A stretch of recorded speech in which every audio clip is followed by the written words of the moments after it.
Hello Year 4. So, the Grand High Witch. Now this is a very long chapter, so I'm going to read it in two parts again.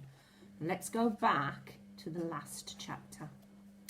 I waited. She didn't look at me. She didn't speak. All of a sudden, she'd shut herself off completely. The conversation was finished. "Good night, Grandmama," I said, rising from the floor and kissing her on the cheek. She didn't move. I crept out of the room and went to my bedroom. The next day, a man in a black suit arrived at the house carrying a briefcase, and he held a long conversation with my grandmother in the living room. I was not allowed in while he was there, but when at last he went away, my grandmother came in to me, walking very slowly and looking very sad. "That man was reading me your father's will," she said. "What is a will?" I asked her. "It is something you write before you die," she said, "and in it you say who is going to have your money and your property.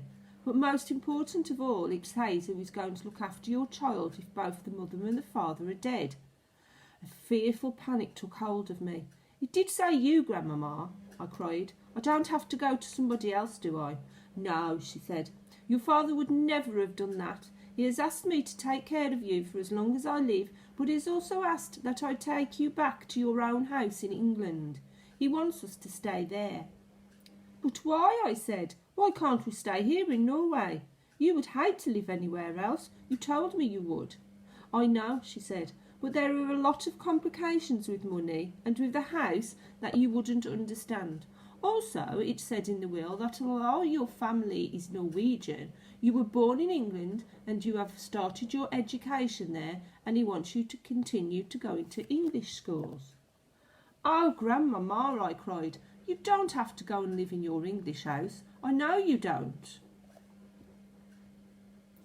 "Of course I don't," she said, "but I am afraid I must. The will said that your mother felt the same way about it, and it is important to respect the wishes of the parents." There was no way out of it. We had to go to England, and my grandmother started making arrangements at once. "Your next school term begins in a few days," she said, "so we don't have any time to waste." On the evening before we left for England, my grandmother got on to her favourite subject once again. "There are not as many witches in England as there are in Norway," she said. "I'm sure I won't meet one," I said. "I sincerely hope you won't," she said, "because those English witches are probably the most vicious in the whole world." As she sat there smoking her foul cigar and talking away, I kept looking at her hand with the missing thumb. I couldn't help it. I was fascinated by it, and I kept wondering what awful thing had happened that time when she had met a witch. It must have been something absolutely appalling and gruesome, otherwise she would have told me about it. Maybe the thumb had been twisted off, or perhaps she had been forced to jam her thumb down the spout of a boiling kettle until it was steamed away.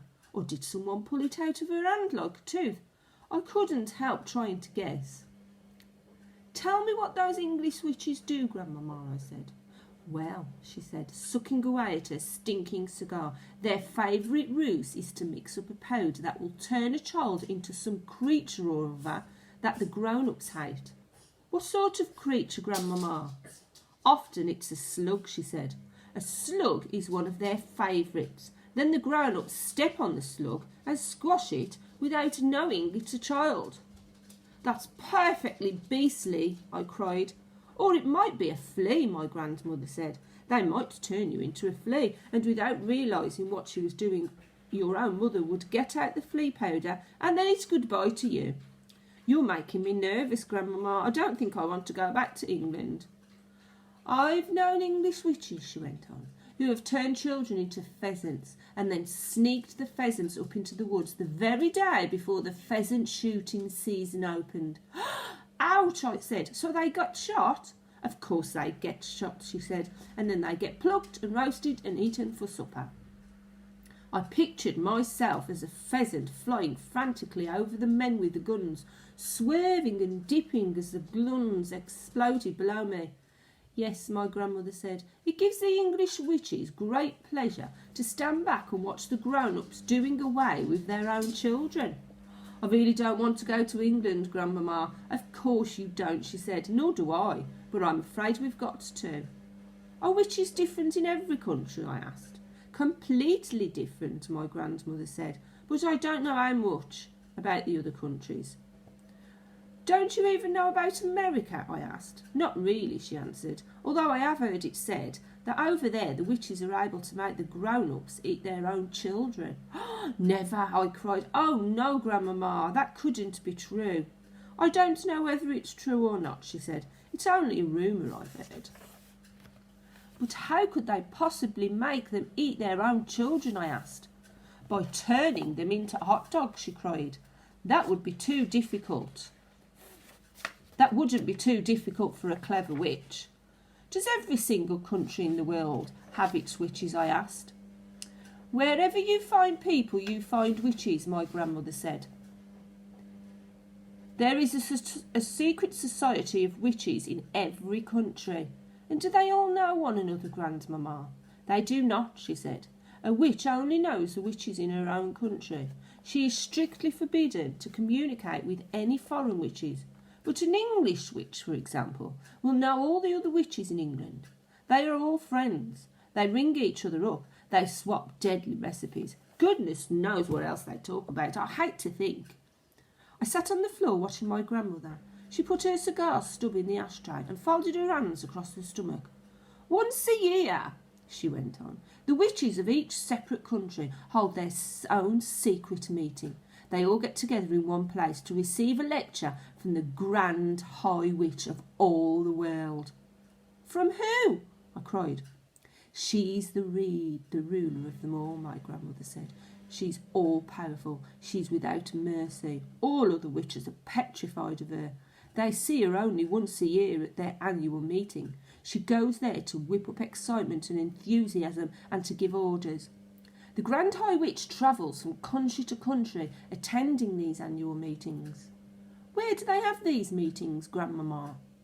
There are all sorts of rooms, my grandmother answered. I have heard it said that they just book into a hotel like any other group of women who are holding a meeting. I've also heard it said that some very peculiar things go on in the hotels they stay in. It is rumoured that the beds are never slept in, that there are burn marks on the bedroom carpets, that toads are discovered in the bathtubs, and that down in the kitchen the cook once found a baby crocodile swimming in his saucepan of soup. I'm going to end it there, so that's part 1. See you soon, you four. Bye.